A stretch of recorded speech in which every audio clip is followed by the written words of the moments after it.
You know, there is this incredibly famous, deeply contradictory prayer that goes, grant me chastity and continence, but not yet. Oh, yeah. It is basically the ultimate plea of a person who desperately wants to be good, but is just having way too much fun being bad. Right. And I want you to picture the guy saying it, because he is brilliant. He is hyper ambitious. Oh, totally. And he's living this completely hedonistic lifestyle in the big city. I mean, he's running around with a wild crowd, stealing things just for the pure adrenaline rush of breaking the law. Yeah, and living with a woman outside of marriage, fathering a child with her. Exactly. He is chasing money, he's chasing status, and he is just chasing physical pleasure with absolutely everything he has. Honestly, if you pitch this as a script for, like, a prestige television drama, people would say the protagonist is almost too modern. Right. He sounds like a restless young executive in New York or London or something. But this restless, deeply conflicted guy actually grows up to become one of the foundational architects of Western morality and theology and philosophy. It's wild. So today's deep dive is into the life and the incredibly complex mind of Augustine of Hippo, who lived from 354 to 430 AD. You might know him as a saint in a stained glass window. Yeah, but today we are looking at a deeply flawed, endlessly curious Roman African man who essentially invented the autobiography. And we're going to look at his life not as a theological textbook, but really as a map of human psychology. Because Augustine's intensely personal struggles with his own ambition and his desires and his desperate search for truth, they ended up shaping the way the entire Western world thinks about free will. Right, about society and about human nature itself. So our mission today is to figure out how this kind of street-smart kid transformed into a thinker who influenced everyone from medieval monks to modern existentialist philosophers. Yeah, it's quite a journey. Let's set the scene. We are in the year 354 AD in a town called Thagaste. Which is in modern-day Algeria. Right, and he was part of a Romanized Berber family. Yeah, and right from the moment he is born, Augustine is dropped into this cultural and spiritual tug-of-war. His parents were pretty different. Very. His mother, Monica, was an intensely devout Christian. But his father, Patricius, was a pagan who cared pretty much entirely about earthly success. So they were what we might call middle class today. Respectable, but not wildly wealthy. Exactly. And they spoke Latin at home as a sort of status symbol. They were deeply proud of their Roman identity, even though they were native to North Africa.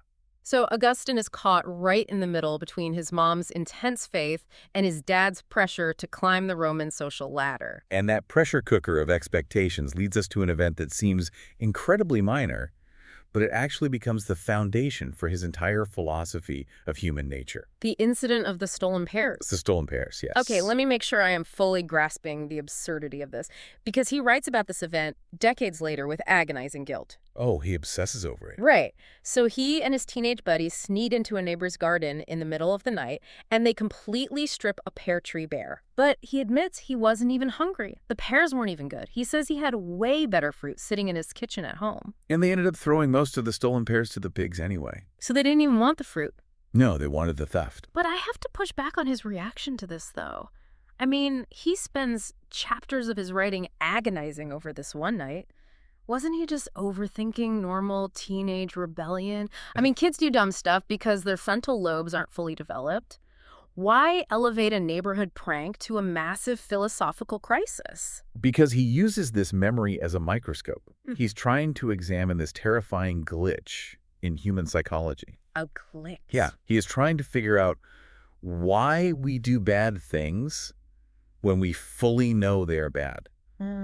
He realizes that he didn't actually desire the pears. He desired the thrill of breaking the rules. And even more than that, he desired the camaraderie of his friends. He wanted to belong. Exactly. So it's basically just peer pressure mixed with the adrenaline of transgression. What? He realizes that human beings rarely choose evil just for the sake of being evil, like some cartoon villain. Instead, sin is about disordered priorities. Disordered priorities. What does he mean by that?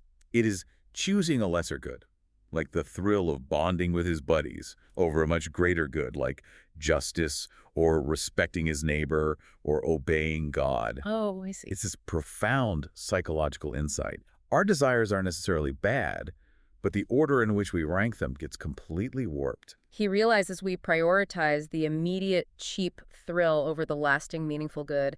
That actually makes a lot of sense. It really does. But the Gaste was a small town, and for a kid with this much ambition and, this much restless energy, he really needed a bigger stage to chase those desires. Right, so thanks to a wealthy benefactor in his hometown, he gets sent to Carthage to study rhetoric. And Carthage is the major metropolis of Roman North Africa. It is vibrant, it's loud. And for a teenager from the provinces, it is an absolute sensory overload of temptations. Oh yeah, and he dives headfirst into that lifestyle. He falls in with a crowd of guys who literally boast about their sexual conquests in the streets.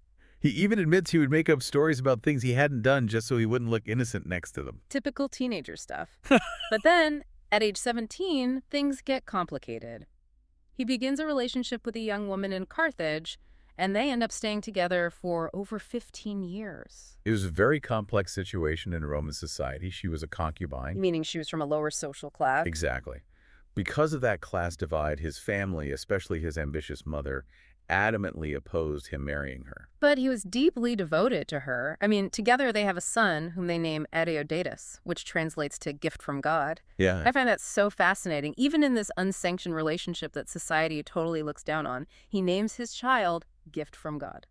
And by all accounts, Adeodatus was a genius, just like his dad. Wow. But while he has this family life, his professional and intellectual life is a complete mess. Yeah, he is studying to be a high-powered lawyer or an academic, but he is desperately searching for some kind of absolute truth.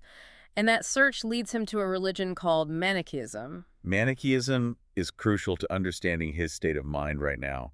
It was a dualistic religion. Dualistic meaning? They believed there was a good God of pure light and an evil God of darkness, and these two forces were locked in a literal cosmic battle. Wait, a literal battle? Like in the sky? In the cosmos, yes, but also inside your own physical body. Oh, yeah. Oh. If you are a young man struggling with immense intellectual ambition on one hand and intense, uncontrollable physical desires on the other, Manicheanism offers the ultimate psychological escape hatch. Oh, so... It tells you, it's not your fault you keep doing things you regret. It's just the dark particles inside your physical body acting up. Oh my gosh. The real you, the spiritual you, is totally innocent. It's the ultimate "the devil made me do it" excuse. No wonder he loved it. Yep. He could keep living his hedonistic lifestyle while intellectually claiming he was detached from it. So he stays in the sect for about a decade. Yeah, quite a while. Meanwhile, he is trying to get his career off the ground. He opens a rhetoric school in Carthage, but the students are incredibly rowdy and disrespectful. Right. So he decides to move to Rome, the center of the known world, because he hears the students there are disciplined. He finds discipline in Rome, sure, but he also finds financial ruin. This detail blew my mind. So the students in Rome are well-behaved during the term, but back then, students paid their professors directly on the very last day of class. Yep. And it was a common scam in Rome for students to attend the entire semester, and then right before the tuition was due, they would all collude to transfer to another teacher to avoid paying the bill. They completely ghosted him. They ghosted him. It's basically the ancient equivalent of the freelance gig economy. You do all the work, you send the invoice, and suddenly the client stops answering emails. Right.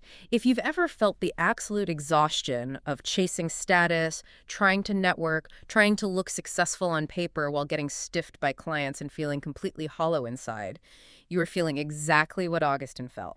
And that exhaustion really builds. Through some political networking, he eventually lands the absolute dream job. He becomes the official professor of rhetoric for the imperial court in Milan. Yeah. He is 30 years old. He is the voice of the emperor. Wow. He has the most visible academic post in the land-speaking world.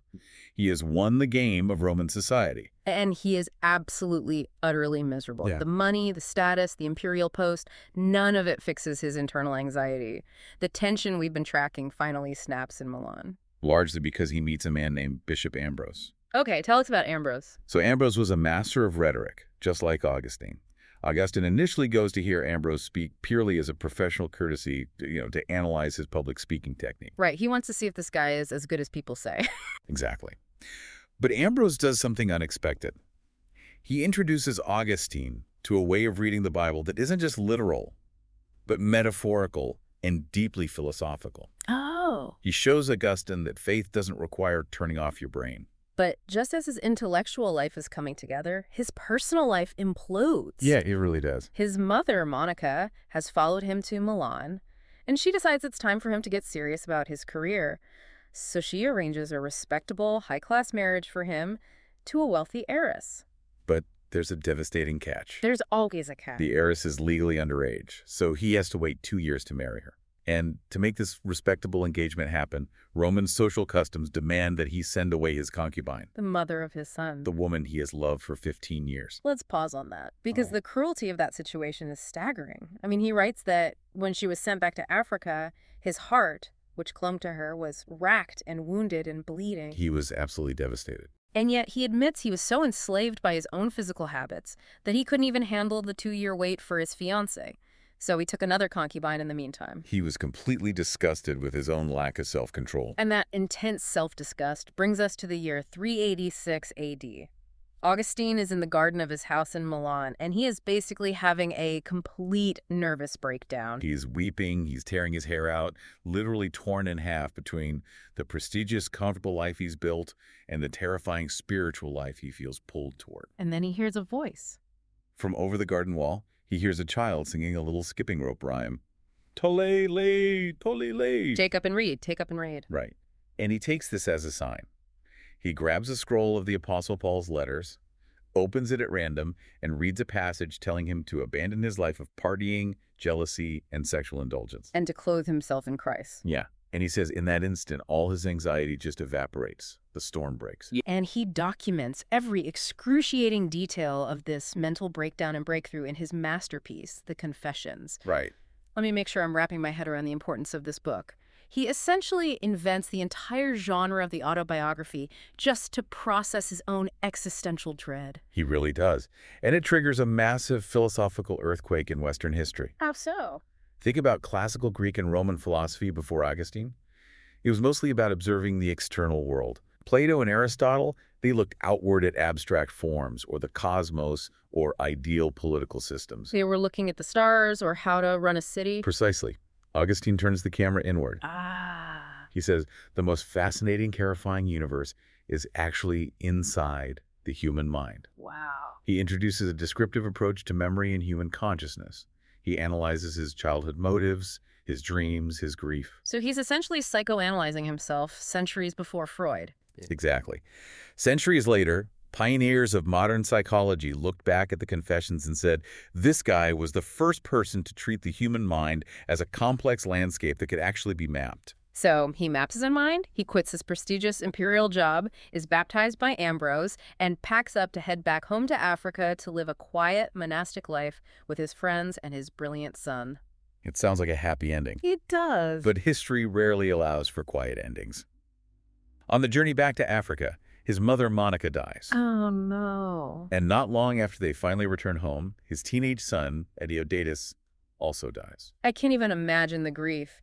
He loses the 2 tethers to his past, so he sells his family property, gives the money to the poor, and tries to retreat from the world. But he's too famous, too brilliant to just disappear. Right. He visits the town of Hippo, and the local Christian congregation practically physically forces him to become a priest. And eventually, he is made the Bishop of Hippo. And this is where the irony of his life really peaks. Just as Augustine finally achieves complete internal peace, the external world around him literally catches fire. In 410 AD, the unthinkable happens. The Visigoths sack the city of Rome. The eternal city, the symbol of absolute human permanence, is burning.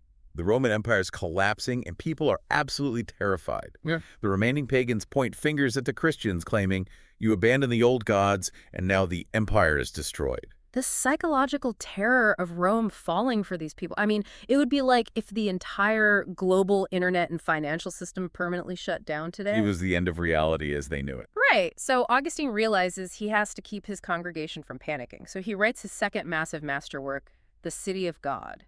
Yeah. How does he calm them down? What's the core argument? He argues that history is a tale of 2 cities. There's the earthly city, which is driven by pride, power, and self-love. That is Rome. Right. And like every human empire built on power, it is inherently unstable and destined to fall. And the second city. The city of God. It is a heavenly spiritual community driven by the love of God and neighbor. He tells his terrified congregation that their true citizenship isn't Roman, it's heavenly. It's like realizing the massive corporation you work for is going bankrupt, and Augustine steps in to say, your self-worth isn't tied to this company, your real career is elsewhere. Yes. He was essentially decoupling their spiritual 401k from the crashing Roman stock market? That is exactly what he did. If Christianity remained tied to the political stability of Rome, and Rome fell, Christianity would disappear with it. Wow. By separating the two, he ensured that the church could survive the collapse of the Roman Empire and transition into the Middle Ages. So he preached thousands of sermons, walking right out into the crowd, guiding his people through a literal apocalypse. But surviving an apocalypse requires grim pragmatism. Yeah. Running a diocese in a crumbling empire forces him to make incredibly dark, practical compromises that contradict his earlier ideals. And this is where his legacy gets incredibly complicated. Let's look at some of these surprising stances, starting with something theological, like the creation story. Okay. We often think of debates about whether Genesis is literal science as a modern issue. But way back in the 400s, Augustine argued that the 6 days of creation were not literal 24-hour days. Yes. In his writings on Genesis, he reasoned that the literal interpretation didn't make logical sense. How so? Well, for instance, the sun wasn't created until the 4th day in the text. Right. So how could you have 3 literal 24-hour days without a sun to measure them? That is such a practical observation. He argued that God created the entire universe simultaneously. The 6 days were just a logical framework, a heuristic device used by the author, because the actual metaphysical event of creation out of nothing would be completely incomprehensible to a normal human mind. That makes total sense. He explicitly warned that if a literal reading of Scripture contradicts clear, God-given reason and observable science, you should interpret the text metaphorically. Otherwise, you make the faith look foolish. Exactly. That is staggeringly modern. It is. But let's shift to something much darker. Let's talk about his invention of the just war theory. Ah, yes. Wait, Jesus literally said, turn the other cheek. Isn't Augustine's just war theory just a convenient political loophole for a Roman society that suddenly needed to fight off barbarians? Well, Augustine was personally deeply inclined toward pacifism. But as a bishop, he is looking at an empire being torn apart by violent invaders who are slaughtering innocents. Okay. He realizes a horrifying paradox. Maintaining peacefulness in the face of a grave wrong that can only be stopped by violence is, in itself, a failure to love your neighbor. So you can't just stand by and watch innocent people be killed. Exactly. He argues that war can never be preemptive or about conquering territory. But defensive violence, used strictly to protect the innocent and restore peace, is sometimes a tragic necessity. He laid the philosophical groundwork for rules of engagement that governed Western military ethics for centuries. He did. And that pragmatic, tragic shift also applies to his most controversial stance of all, religious coercion. This one is tough. We need to set the scene in North Africa because he wasn't just dealing with polite theological disagreements, he was dealing with the Donatists. The Donatists were a rival breakaway Christian sect, and the extreme wing of this group, called the Circumcellions, were essentially religious terrorists. Right. They were violently ambushing Catholic priests on the roads, beating them with giant clubs, cutting off their hands, and literally gouging out their eyes with a mixture of acid and vinegar. Jeez. So he is a pacifist bishop, but his priests are being blinded in the streets. What does a pacifist do when words completely fail against people armed with clubs? Initially, Augustine believed entirely in religious tolerance. He spent years trying to debate the Donatists verbally, believing conversion had to be totally voluntary. But as the horrific violence escalated... Yeah, a fellow bishop had his tongue cut out. Oh, my word. So, Augustine broke. He reluctantly changed his mind and decided to support the Roman state's use of coercion. He authorized fines, exile, and moderate beatings to force the Donatists into line. It's like a deeply pacifist mayor who suddenly has to call on the National Guard to stop violent riots. He realizes he has to use force to maintain basic public safety. Right. He didn't think state force would make the Donatists truly virtuous, but he hoped it would make them, quote, less vicious. Right. He rationalized that if they were forced into Catholic churches by the law, they might eventually hear the truth and convert willingly. But the tragedy here is monumental because his context was local and specific, but his words outlived him. It is a profound historical tragedy. Augustine explicitly opposed executing heretics or severely maiming them. But because his intellectual authority was so massive, later generations stripped his theological justifications for coercion out of their specific violent context. Wow. Centuries later, medieval authorities used Augustine's writings to justify horrific religious persecutions and inquisitions that he never would have intended. It is a terrifying example of how brilliant ideas forged in a crisis can be weaponized by history. Absolutely. And history was moving incredibly fast for him at the end. In the year 430 AD, the apocalypse he had been managing finally arrives at his own doorstep. A Germanic tribe called the Vandals crosses the sea into North Africa and lays siege to his city, Hippo. Augustine is 75 years old. He is lying on his deathbed while a hostile army is literally at the city gates, battering the walls. His biographer says he spent his final days weeping constantly, having the penitential songs of David hung on his bedroom walls so he could read them from his bed. He dies on August 28, 430 AD. And shortly after he dies, the Vandals break through the defenses and burn the entire city of Hippo to the ground. But miraculously, as the city burns, the Vandals leave two things untouched: his cathedral and his massive library. His life's work survives the fire. And those surviving words cast a shadow over the next 1,600 years. I mean, he took the classical intellectual world of ancient Greece and Rome, synthesized it with the emotional depth of Christianity, and built the bridge to the modern world. You see his fingerprints on everything, from Thomas Aquinas to the Protestant Reformation, all the way to 20th century secular philosophers like Hannah Arendt, who wrote her dissertation on his concept of love. Which brings us to one final mind-bending thought to leave you with. Okay. We've talked about his life, his guilt, and his psychological mapping. But in the Confessions, Augustine also tackles the fundamental nature of time itself. Oh, this is fascinating. He asks a simple but devastating question. What then is time? If no one asketh me, I know. If I wish to explain it to one that asketh, I know not. He breaks it down logically. The past doesn't exist anymore. It is just a memory, which only exists inside our mind. Right. The future hasn't happened yet. It is just an expectation, which also only exists inside our mind. And the present. It is the fleeting, razor-thin instant that immediately vanishes into the past. So he concludes that time doesn't actually exist out there in the physical universe as an independent force. Time is just a subjective measurement created by the human mind. It is a feature of our consciousness, stretching out, remembering backward and anticipating forward. Think about how profound that is for a guy writing in the year 400 AD. The next time you feel stressed because you're running out of time, or you feel like there aren't enough hours in the day to achieve your ambitions, remember the hedonistic kid who stole the pears. The one who chased ultimate status. Right. And finally realize the most profound universe was inside his own head. Remember, Augustine's idea time is just a construct of our own restless minds. So maybe the peace you are looking for isn't in finding more time, but in how you choose to understand your place inside it.